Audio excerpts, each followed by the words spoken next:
আচ্ছা, good morning. এর সকল ছাত্রছাত্রীদের উদ্দেশ্যে কলকাতা বিশ্ববিদ্যালয়ের অশ্বমেধের ঘোড়া চলছিল। তো এতটা আমি পড়িয়েছিলাম, অথচ জানি না ঠিক কী চাই প্রথম পর্বের ক্লাসে। আজকে হবে দ্বিতীয় পর্বের ক্লাসের এইখান থেকে শুরু। তারপর গাড়ি চলতে শুরু করলো। পরপর কতগুলো বাস বাতাসের ঝাপটা দিয়ে চলে গেল। জানালার পাশে দু একজন যাত্রী একটু ঝুঁকে কাঞ্চনদের দেখল। নানা ধরনের শব্দের ভেতর ঘোড়ার খুঁড়ের অলস অথচ একটানা আওয়াজ কাঞ্চনের মনে কিসের যেন অনুষঙ্গ আনতে চাইছে। বুঝতেই পারছো, এখানে নিশ্চয়ই গাড়িটা দক্ষিণ দিকে ঘুরলো। কার্জন পার্কের পাশ দিয়ে স্বল্প আলো আর নির্জনতার দিকে ধীরে এগোতে লাগলো। তাহলে দক্ষিণে কোন পার্ক? Curzon park. এসপ্ল্যানেডের মোড়ের সেই আশ্চর্য শব্দপ্রবাহ স্তিমিত হয়ে পেছনে পড়ে রইল, যেন এক চিত্রিত শব। এখন ক্রিচিত রিকশার গুঞ্জন। আচ্ছা, এটা হবে কচ্ছিত, ঠিক আছে, কচ্ছিত রিকশার গুঞ্জন। দু একটা গাড়ি দ্রুত অন্তর্ধান, পথচারীর আকস্মিক কণ্ঠস্বর। কাঞ্চন এতক্ষণে অনুভব করলো যে চৌরাস্তার ভিড়ে ঘোড়ার গাড়িতে বসে থাকতে সে অত্যন্ত কমপ্লেক্স বোধ করছিল। মানে একটা কমপ্লেক্সিটিতে ভুগছিল, একটা কমপ্লেক্স বোধ করছিল। অর্থাৎ এত ভিড়ভাট্টার মধ্যে সে ঘোড়ার গাড়িতে বসে আছে তো, এবং চারিদিকে রিকশার গুঞ্জন, চারিদিকে দ্রুত গাড়ি যাতায়াত করছে, অন্তর্ধান, পথচারীর আকস্মিক কণ্ঠস্বর। তো এই সবের মধ্যে ও একটা বিরক্ত বোধ করছিল, কমপ্লেক্স বোধ করছিল। যাই হোক, আর বৃষ্টি নামলো। রেখা বাইরে হাত পেতে ধরলো, এটা হবে রেখা বাইরে হাত পেতে ধরলো। ফোঁটা ফোঁটা জলে হাতটা অপরূপ হয়ে উঠল। রেখার আঙুলগুলিতে একটি মুদ্রার ভঙ্গি। বলছে বৃষ্টি নামলো এবং রেখা কী করলো, রেখা তার হাতটা বাইরে বাড়ালো এবং সেই বৃষ্টির ফোঁটা ফোঁটা জল হাতের ওপরে পড়ার ফলে অপরূপ হয়ে উঠলো রেখার আঙুলগুলোতে, যেন মুদ্রার ভঙ্গি। ঘোড়ার খুঁড়ের অলস অথচ অবিচ্ছিন্ন শব্দপ্রবাহে কাঞ্চনের মনে হঠাৎ নূপুরের মৃদু অস্ফুট শব্দ তরঙ্গের অনুষঙ্গ এলো। ঘোড়ার খুঁড়ের ওরা তো ঘোড়ার গাড়ি করে যাচ্ছিল, এবার সেখানে ঘোড়ার খুঁড়ের যে অলস অথচ মানে যেন কি বলবো, শান্ত হয়ে গেছে ঘোড়া, তো সেই অলস অথচ অবিচ্ছিন্ন শব্দপ্রবাহে, যেগুলো অবিচ্ছিন্ন, সে কন্টিনিউয়াসলি সেই আওয়াজটা হচ্ছে এবং কোনো ছেদ নেই মাঝে, বিচ্ছিন্ন নয়, অবিচ্ছিন্ন শব্দপ্রবাহে কাঞ্চনের মনে হঠাৎ নূপুরের মৃদু অস্ফুট শব্দতরঙ্গের অনুষঙ্গ। একটা অনুষঙ্গ মানে কি? রিলেট হলো, তাই তো? অনুষঙ্গ মানে হচ্ছে ওই রিলেটেড। সারেঙ্গিতে গাঢ় পুরুষালী ছড়ের টানে চন্দ্রকোষ বেজে উঠল। সারেঙ্গি বাদ্যযন্ত্রে যেন গাঢ় পুরুষালী ছড়ের টানে চন্দ্রকোষ বেজে উঠল। চন্দ্রকোষ কিন্তু পুরুষালী একটা রাগ, ঠিক আছে, পুরুষ রাগ যাকে বলে। সাহানা যেমন একটা রাগিনী, ওটা তো সাহানা রাগিনী বলা হয়, আর চন্দ্রকোষ হলো রাগ, তাই পুরুষালী ছড় বলা হচ্ছে, ঠিক আছে। রাধার চোখ, রাধার আঙুলে মিনতি সই, কেনাবাসী বায়ে কালিনী নৈকুলে, কড়ি মধ্যম সমুদ্র স্তম্ভের মতো কোমল ধৈবতে ভেঙে পড়ে, কোমল গান্ধার ছুঁয়ে সরজে ফিরে এলো। কড়ি মধ্যম সমুদ্র স্তম্ভের মতো কোমল ধৈবতে ভেঙে পড়ে, ধৈবত হবে এটা, হ্যাঁ, ধৈবত ভেঙে পড়ে কোমল গান্ধার ছুঁয়ে সরজে ফিরে এলো। আর বৃষ্টি দ্রুত হলো। চাকার শব্দ হচ্ছে, খুঁড়ের শব্দ হচ্ছে, ঘোড়ার খুঁড়ের শব্দ। বৃষ্টির মাঝে মাঝে সহিসের চাবুক বাতাসে একটা সূক্ষ্ম মিড় টেনে দিচ্ছে। সহিসের চাবুকের আওয়াজ একটা সূক্ষ্ম মিড় টেনে দিচ্ছে ওই অতগুলো আওয়াজের মাঝে। অজস্র জলবিন্দু ওদের মুহূর্তে ভিজিয়ে দিল। বাবু কেন? গাড়োয়ান ডাকলো। বাবু, কাঞ্চনকে গাড়োয়ান ডাকলো। বাবু কেন? পর্দাটা ফেলে দিব? কাঞ্চন জানতো না এই জাতীয় ফিটনে পর্দা থাকে। অবাক হয়ে বলল, দাও। মুহূর্তে যেটাকে ভেবেছিল গাড়ির ছাউনি, তার ওপর থেকে দুপাশে দুটো চামড়ার পর্দা ঝুলে পড়ল, আর হঠাৎ তারা সমস্ত পৃথিবী থেকে বিচ্ছিন্ন হয়ে গেল। সব কিছু ঘেরাটোপের মধ্যে চলে এলো পর্দা ফেলায়। স্তব্ধ দুজনে বসে রইল, কেউ কারোর দিকে তাকাতে পারছে না। এ কি আশ্চর্য ঘটনা! আমরা নির্জনতা খুঁজতাম যেখানে ঘনিষ্ঠ বসা যায়। কলকাতা শহরের নির্জনতা নেই। আমরা অবসর খুঁজতাম যেখানে নিবিড় হওয়া যায়। আমাদের জীবনে অবসর পাই না। আমরা একটা পরিমণ্ডল খুঁজতাম যেখানে আমরাই অধীশ্বর। আমাদের সময় সেই পরিমণ্ডল দেয় না। আমাদের সময়টা, আগেই বলেছি, যুগযন্ত্রণা এরা ভুগছে, সেই সময়টা ওরা পায় না, সেই সময়ের পরিমণ্ডলটা নেই। অথচ এভাবে বন্ধ গাড়ি চলছে, বাইরে বৃষ্টি। আজ আমাদের বিবাহের প্রথম বার্ষিকী। আমার স্ত্রী রেখা পরমেশ্বরকে সাক্ষী করে ধর্মপত্নী। এই কী ভাবছো? কাঞ্চন দীর্ঘশ্বাস চেপে বলল, কিছু না, বলেই হেসে ফেলল। কারণ এরপরেই সে জানে রেখা বলবে কথা নয়, ভাবনা নয়। রেখা কী বলবে? কথা নয়, ভাবনা নয়। তাহলে এখন তোমার মনে সিচুয়েশান ভ্যাকেন্ট নোটিশখানা আবার ঝুলিয়েছো? মানে এই ধরনের কথাবার্তা বলবে। সিচুয়েশান ভ্যাকেন্ট মানে তুমি সে পরিস্থিতির কখন সুযোগ পাবে, মানে পরিস্থিতি কখন ভ্যাকেন্সি, মানে জানো তো ভ্যাকেন্সি থাকা, ওই ভ্যাকেন্ট, ওই ফাঁকা, ঠিক আছে? সিচুয়েশান ভ্যাকেন্টের নোটিশখানা কি আবার ঝুলিয়েছো? কিন্তু রেখা কাঞ্চনের মুখের দিকে অপলক তাকিয়ে শুধু বলল, কিছু বলো। হাতের তেলোর ওপর মাথা রেখে ঘাটটা পেছন দিকে ঈষৎ ঝুলিয়ে জানুর ওপর আড়াআড়ি পা ফেলে রেখা শিথিল ভঙ্গিতে বসেছিল। একগোছা ভেজা চুল কপালের ওপর টিকলির মতো কুঁকড়ে ঝুলে আছে। গর্বে আনন্দে রেখা যেন রাজেন্দ্রাণী। ওই কেন রাজেন্দ্রাণী? রেখা গর্বে আনন্দে রেখা কেন রাজেন্দ্রাণী? যদি বলা হয় প্রশ্ন, তাহলে কিন্তু বলতে হবে একগোছা ভেজা চুল কপালের উপর টিকলির মতো পড়ায় সে কিন্তু তার মধ্যে মানে আত্ম অহংকার জন্মেছিল, সে গর্ববোধ করছিল, আনন্দ হচ্ছিল, সেই কারণে সে নিজেকে রাজেন্দ্রাণী ভাবছিল। প্রায়ই আজকাল রেখাকে অপরিচিত মনে হয় কাঞ্চনের। কি এক ঔদাসীন্যে হঠাৎ সে অনেক দূর চলে যায়। আসলে গত 1 বছরে বিয়ের পর আমাদের বিয়ে একটা কৌতুক ছিল, কিন্তু সত্যিই তো তারপর রেখাকে নতুন করে কিছুই জানিনি। রেখার শরীর না, মন না, অভ্যাস না, মানে 1 বছরে রেখাকে সেভাবে মানে কাছ থেকে সত্যি জানানি। যখন আমরা অবসর সময় চাইতাম, ঠিক আছে, কিন্তু বিয়ের 1 বছর হয়ে গেল, অথচ শরীর না, মন না, অভ্যাস না। আসলে আমরা দুজনেই আমাদের অনেক আকাঙ্ক্ষা পরস্পরের কাছে গোপন করে গেছি। নিজের কাছে মহৎ থাকার তাড়নায় পরস্পর ছদ্মবেশ পড়েছি। দেখো, সেই সময়ের মানসিকতা, সেই সময় এই রকমই হতো যে নিজেরা নিজেদের কাছে মহৎ থাকবো, কেউ কারুর কাছে নত হব না, পরস্পরের কাছে ছদ্মবেশ পড়ে আছি। কিছু বললো না গো, কিছু বলো না গো, ঠিক আছে? রেখার মুখে গো শব্দটা কাঞ্চনকে চমকালো। বাস্তবিক অবস্থায় পরিবেশে শব্দের ওজন কি আশ্চর্য বদলে যায়। গো শব্দটা চলে এসেছে, তারা তো স্বামী স্ত্রী, আগে সেটা ছিল না, তো অভ্যাস হয়ে যাবে সেই রকম কথাবার্তায়। অন্য সময় হলে গ্রাম্য বলে পরিহাস করার সুযোগ নিশ্চয়ই ছাড়তাম না। তুমি কী ধরনের গ্রাম্য কথাবার্তা বলছো? এই গো কথাগুলো গ্রাম্য কথাবার্তা। আসলে আমার তাবৎ অস্তিত্ব এমনই কিছু সম্বোধনের জন্য কাঙাল হয়ে থাকি। মানে আসলে আমার তাবৎ অস্তিত্ব এবং আমি এমন কিছু সম্বোধনের জন্য কাঙাল হয়ে থাকি, ওই গো সম্বোধনের জন্য কাঙাল হয়ে, কিছুর জন্য কাঙাল হয়ে থাকি। বউ! রেখা উদ্ভাসিত মুখে কাঞ্চনের দিকে তাকালো। বউ বলে ডাকলো। বউ? আমাকে একবার স্বামীন বলে ডাকবে? ডাকো না, প্লিজ একবার ডাকো না গো, ভীষণ লজ্জা করে। আচ্ছা, ফিস করে দেখো, ওরা তো খুবই একটা শিক্ষিত, এইখানে একটা শিক্ষিত সম্প্রদায়, এখানে শিক্ষিতদের দেখাচ্ছে দুজন মানুষ, কাহিনী এগিয়ে চলেছে, দুজন মানুষ, রেখা আর কাঞ্চন, এরা দুজনেই কিন্তু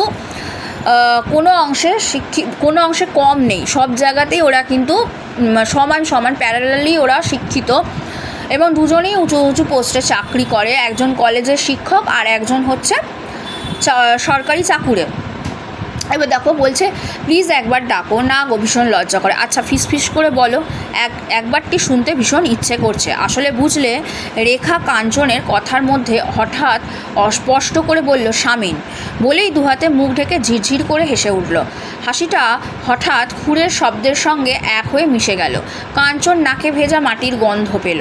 ছুতে ইচ্ছে করছে, খোপাটা খুলে এক মুঠো ফুলের মতো চুলগুলো যদি রেখার মুখে বুকে ছড়িয়ে দিই, হাতটা ধরবো কান পেতে, রেখার হৃৎপিণ্ডের শব্দ যদি শুনতে পেতাম। আমার রক্ত, আমার মন বৃষ্টি হতে চায়। একটা কথা ধ্রুব বুঝেছি, বৈষ্ণব কবিরা যৌবন সম্পর্কে যে উল্লাস প্রকাশ করেছেন তা মিথ্যে। আসলে যৌবন আমাদের লজ্জা, আমাদের যন্ত্রণা। এই যৌবনকে আমরা কিন্তু সবসময় লজ্জার মধ্যে দিয়ে যেতে দেখেছি এবং যন্ত্রণাও বটে, কারণ আমরা সেভাবে কিছু প্রকাশ করতে পারি না। আমি পারি না এখানে রেখাকে অপমান করতে, মানে আমি পারি না এখানে রেখাকে অপমান করতে, অর্থাৎ রেখাকে অপমান করতে আমি পারি না, ঠিক আছে। এটা কাঞ্চন মনে মনে ভাবছে। আঁচল সরে গিয়েছিল একটা সেফটি পিন। কাঞ্চনের খুব ইচ্ছে হলো, বলে জামায় বোতাম লাগিয়ে নিতে পারো না। কাঞ্চন ভাবছে যে কাঞ্চনের খুব ইচ্ছে হলো, সে রেখাকে বলে জামায় বোতাম লাগিয়ে নিতে পারো না। বলল কি দেখছো এমন করে? রেখা হাসলো, বলল জানো, আজ প্রথম লক্ষ্য করলাম তোমার গলায় একটা তিল আছে। এই অন্ধকারে? যখন সিগারেট ধরালে হঠাৎ। তোমার যাহ ভালো লাগছে, তোমার খুব ভালো লাগছে রেখার। কি অমোঘ এই ভালো লাগা। আমি জানি রেখা কি চায়, আমি জানি আমি কি চাইছি। অশ্বক্ষুরের ধ্বনি চেতনা অবশ করেছে। এই আমার শরীর গির্জার উজ্জ্বল মোমবাতি, এই আমার শরীর গির্জার উজ্জ্বল মোমবাতি।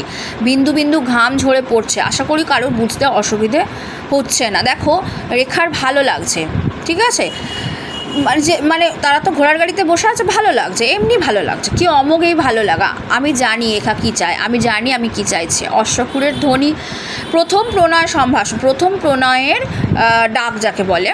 তো অশ্বক্ষুরের ধ্বনি চেতনা অবশ করেছে। এই আমার শরীর গির্জার উজ্জ্বল মোমবাতি। বিন্দু বিন্দু ঘাম ঝরে পড়ছে। অশ্বমেধ যজ্ঞের গর্বিত ঘোড়াটি ঘাড় বেঁকিয়ে আগুনের নিঃশ্বাস ফেলে চলে গেল। আর দ্রাবিড় কন্যা আর্য সওয়ারের পায়ের তলায় হা হা করে, হা হা করে কেঁদে উঠল। এই দাড়িটা হবে না, হা হা করে কেঁদে উঠল। আর্য কন্যাকে এখানে ঘোড়সওয়ারের পায়ের তলায় যেন হা হা করে কেঁদে উঠল, ঠিক আছে। তারপর চেঙ্গিস তার অশ্বারোহী দল শেকল বেঁধে দাসদের টেনে নিল। তারপর লরেন্স ফস্টর ধুলা উড়িয়ে দিল্লিতে পতাকা ওড়ালো, আর পতাকার রং পাল্টায়। স্বর্গের উচ্চৈশ্রবা যে হাতি, সে স্বর্গের উচ্চৈশ্রবা এখন ধর্মনিরপেক্ষ কলকাতার মাঠে সকলেই এখন সেই সময়টা ধর্মনিরপেক্ষ কলকাতার মাঠে পাটোয়ারি বুদ্ধিতে বাজি দৌড়ায়। আর যে যজ্ঞের অশ্বকে ফিরিয়ে আনতে ভগীরথ মর্তে গঙ্গা এনেছিল, মাত্র 2.5 টাকার বিনিময়ে সে আমাদের খিদিরপুরে পৌঁছে দেবে। কাঞ্চন চোখ বন্ধ করে খুর এবং রেশাধ্বনি শুনতে লাগলো। দেখো এতগুলো লেখক বলে গেলেন কথা, তার মানে কি? কাঞ্চনের মনের অনুভূতি আর রেখার মনের অনুভূতি, সে রেখাকে আস্তে আস্তে চিনছে। কারণ এই চেনা অন্য চেনা, এ চেনা হচ্ছে বিবাহের আগের চেনা নয়, বিবাহের পরের চেনা। মানুষের মানে এখানে দেখাচ্ছে কাঞ্চন আর রেখার জীবনটা এমনই, এরা দুজনেই যে যুগের সময়ের, সেই সময়ের তারা বিয়ের আগে একরকম ওদের মানসিকতা ছিল, বিয়ের পরে একরকম মানসিকতা। বিয়ের আগে যে জিনিসটা ওরা, যে সময়টা ওরা খুঁজে বেড়াতো একে অপরকে সময় দেওয়ার জন্য, যে অবসর সময়টা খুঁজতো, বিয়ের পরে সেটা পেয়েও কিন্তু তাদের লজ্জা পাচ্ছে, কারণ তারা যৌবনে আছে, কিন্তু লজ্জা তাদের প্রথম প্রণয়, বুঝতে পেরেছ? তো সেইখানে এতগুলো কথা উনি বলছেন। অশ্বমেধ যজ্ঞের গর্বিত ঘোড়া ঘাড় বেঁকিয়ে আগুনের নিঃশ্বাস ফেলে চলে গেল। আর দ্রাবিড় কন্যা আর্য ঘোড়সওয়ারের পায়ের তলায় হা হা করে কেঁদে উঠল চলে যাওয়ার যন্ত্রণায়। তারপর চেঙ্গিস তার অশ্বারোহী দল শেকল বেঁধে দাসদের টেনে নিল। তারপর লরেন্স ফস্টর কী করলো? ধুলো উড়িয়ে দিয়ে দিল্লিতে পতাকা ওড়ালো। না, আমাকে পতাকা ওড়াতে হবে, দিল্লিতে পতাকা, নিজের উপনিবেশ স্থাপন করলো। আর পতাকার রঙটা পাল্টে যাচ্ছে। স্বর্গের উচ্চৈশ্রবাত এখন ধর্মনিরপেক্ষ কলকাতার মাঠে পাটোয়ারি বুদ্ধিতে বাজি তাড়াচ্ছে, দৌড়চ্ছে, খুব মানে পাটোয়ারি বুদ্ধিতে দৌড়চ্ছে। আর যে যজ্ঞের অশ্বকে ফিরিয়ে আনতে, অশ্বমেধ যজ্ঞের ঘোড়া, তাকে ফিরিয়ে আনার জন্য ভগীরথ মর্তে গঙ্গাকে এনেছিল 2.5 টাকার বিনিময়। ওই যে ঘোড়সওয়ারে 2.5 টাকা ওরা উঠেছে, 2.5 টাকার বিনিময়ে সে আমাদের খিদিরপুরে পৌঁছে দেবে। কাঞ্চন চোখ বন্ধ করে সেই ঘোড়ার খুর এবং রেশার ধ্বনি শুনতে লাগলো।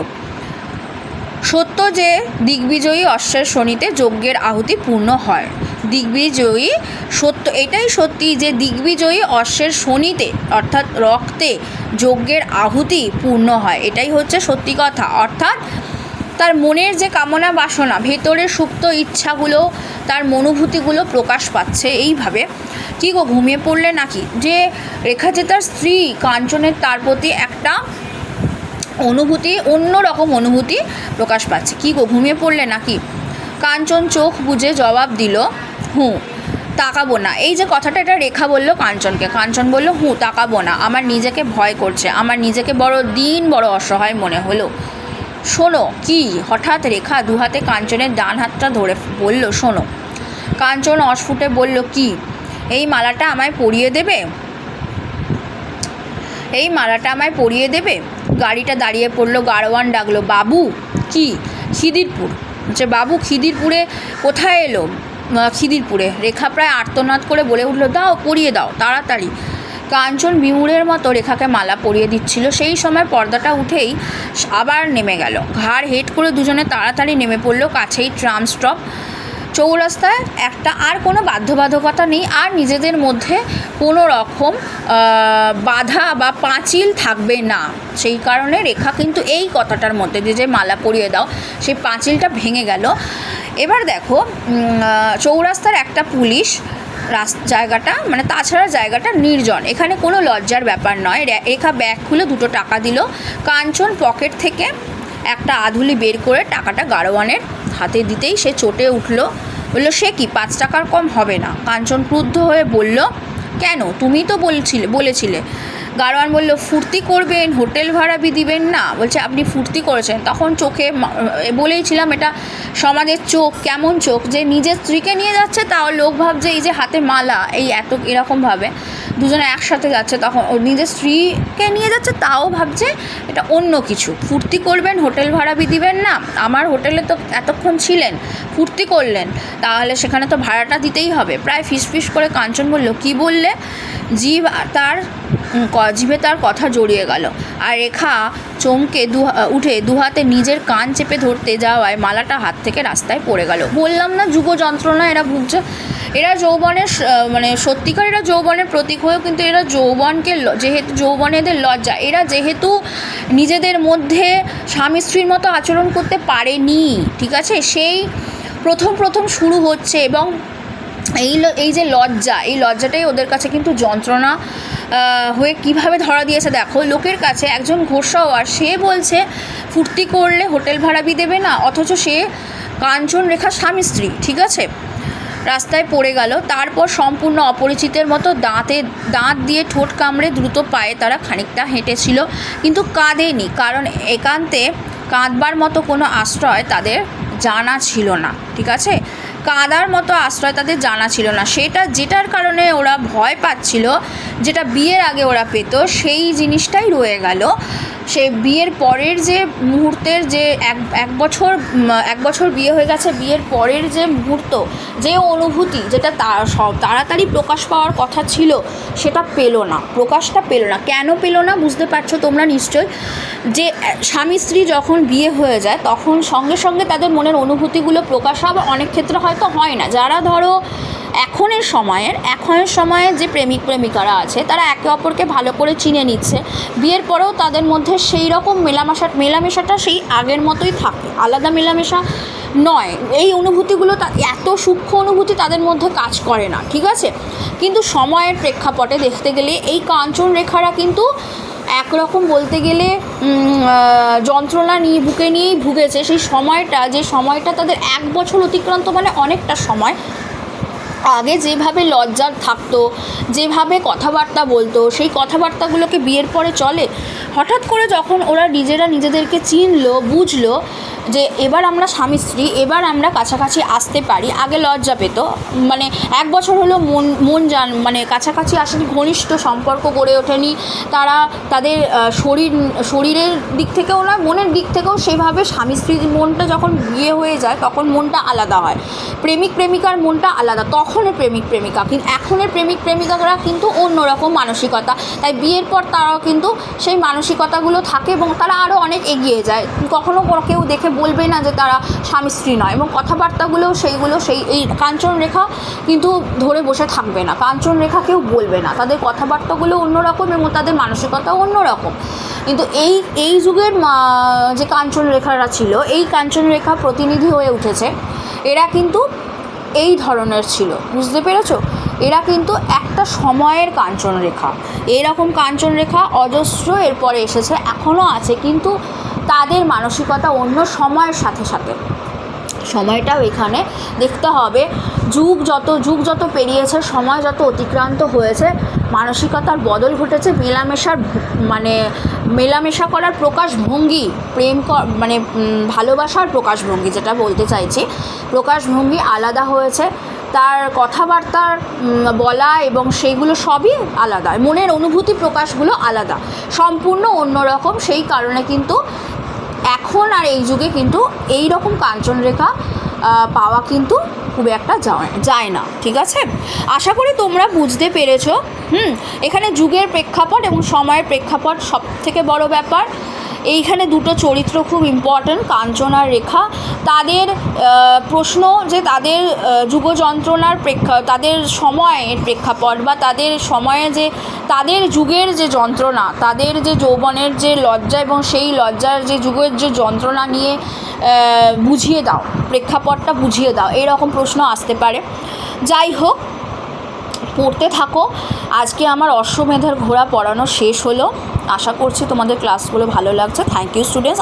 আজকের আলোচনা এই পর্যন্তই। Thank you so much.